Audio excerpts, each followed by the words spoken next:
What to take out of Ausar Thompson's preseason thus far? In his first game, Ausar had 12 points, 3 for 9 from the field, 1 for 3 from 3, 5 for 8 from the free throw line, 10 rebounds, 6 assists, a block in 39 minutes of action. In his second game, I think he had like 8 points, 8 rebounds, 2 assists, a steal, and 2 blocks. More so showing off his defensive prowess and his potential and upside there, but his first game is the main game we will be focusing on because that's where majority of the storyline comes to play with the Pistons organization as a whole and their depth chart moving forward, specifically with Jaden Ivey and Ausar. Key things that need mentioning. Jaden Ivey came off the bench in that first game. He's only a sophomore. It's not like he's a veteran like a guy like Bradley Beal on the opposite end playing for the Phoenix Suns where he comes off the bench. No, this is your 5th pick from last year coming off the bench because your other 5th pick is starting. It's a bit fishy, and to me that kind of puts into my head, can Ausar Thompson and can Jaden Ivey coexist well together moving forward in the same starting lineup? Personally, I'm a bit hesitant on it. Look, it's not like Jaden Ivey had a horrid rookie year because he didn't. He was an all-rookie player. I think he made the second or first team. I can't actually remember, but he had a solid rookie year. I think he scored upwards to 15 points per game, had about 4 assists and about 5 or 6 rebounds. He was impressive. The Pistons sucked. Cade only played 12 games last year, so Ivey was a primary playmaker for majority of his rookie year with a guy like Killian Hayes, and he did show that he can play make, but with that it came with around 3.5 turnovers a game, and that's fine for a rookie. You can turn it over as a rookie, you make mistakes, it happens, but I don't think you look at Ivey as being a secondary playmaker. But with Ausar, you can see straight away he's a gifted playmaker and he honestly can coexist better to me with a guy like Cade Cunningham at the shooting guard to small forward position compared to Ivey, Ausar, and Cade, all 3 of them starting. Firstly, Ausar played 39 minutes in this preseason debut, and Ivey played 23. He played 16 more minutes compared to Ivey. Both of them are top 5 picks. That tells me straight away that the Pistons are focusing more on Ausar's development compared to a guy like Ivey long term. That it just gives me a hint because it tells me that Ivey could potentially be a 6th man this season. If he's being a 6th man in preseason, that's what they might plan to do. And I know they have a lot of depth at the center position. Obviously, no secret, Duran, Wiseman, Isaiah Stewart. There's a lot going on there, but also their guards do stack up. Specifically when you look at Killian Hayes, he does look like he is starting to put a little bit of something together, and he looks like a solid NBA player moving forward. Maybe this forces Ivey to be a 2nd string shooting guard.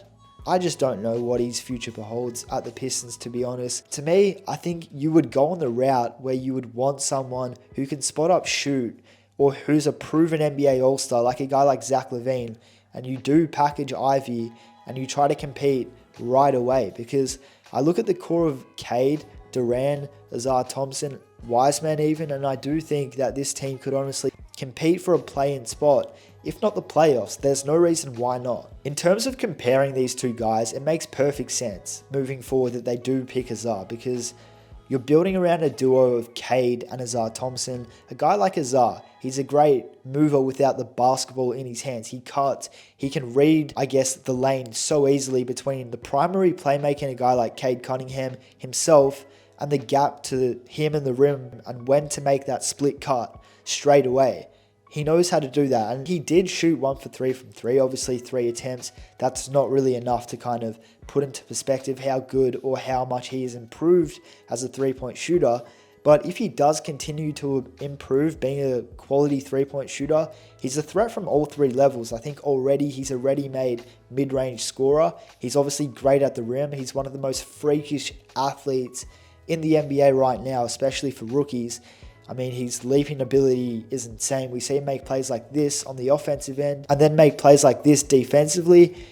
He's honestly like a once-in-a-lifetime generational athlete in terms of that perspective. I'm not saying that Ivey is necessarily a shot chucker and he's a volume scorer, but something that a lot of guys in the NBA, in my eyes, struggle to come to terms with. As talented as some of these guys are, they don't simplify the game enough to make it more easy for them to succeed, I guess, for a longevity of a great NBA career. Like, to me, a guy like Colin Sexton, Jalen Suggs, they can't secondary play make, and they can't really score without the ball in their hands. And I think that might just be Jaden Ivey. I know he might be a better playmaker, but the 3.5 turnovers, I don't want to sound like I'm hating, but I just wouldn't trust him to be a secondary playmaker next to a guy like Cade. I think he would have to be the man to reach his full potential and be a primary scoring option moving forward if he really is going to fulfill his talent as an NBA player. But that's fine, because he's still an asset and the Pistons can make a move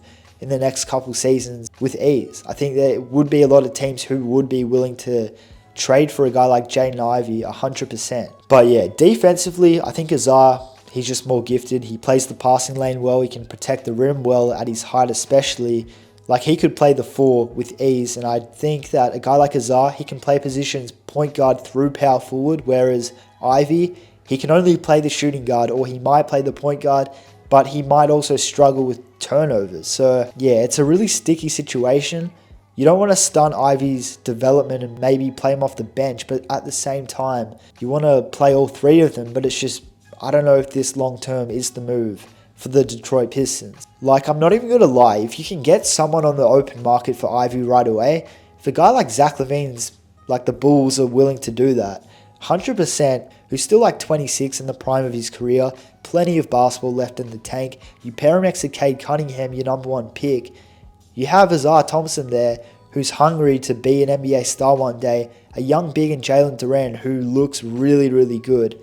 That is a scarier core than holding on to a guy like Ivey and stunning his growth. But yeah, I mean, quickly breaking down his debut game, because it was phenomenal. Here Ausar is, the last 20 seconds, he defended the ball, forced him his shot, sprints down the court, drains the 3 to tie the game, and then he ensures overtime by grabbing that rebound. He truly is a match winner, he's a game changer, and I feel like he's going to shock a lot of people, including me, because I wasn't super high on Ausar before the NBA draft, but now watching him, man, this kid is going to be something scary.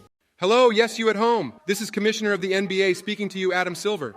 Here's a message in courtesy of BenchMob in collaboration with the NBA Store. When BenchMob hits 1,000 subscribers, they'll be giving away a free NBA jersey to a lucky subscriber. So just do all the things listed on the screen. Goddamn.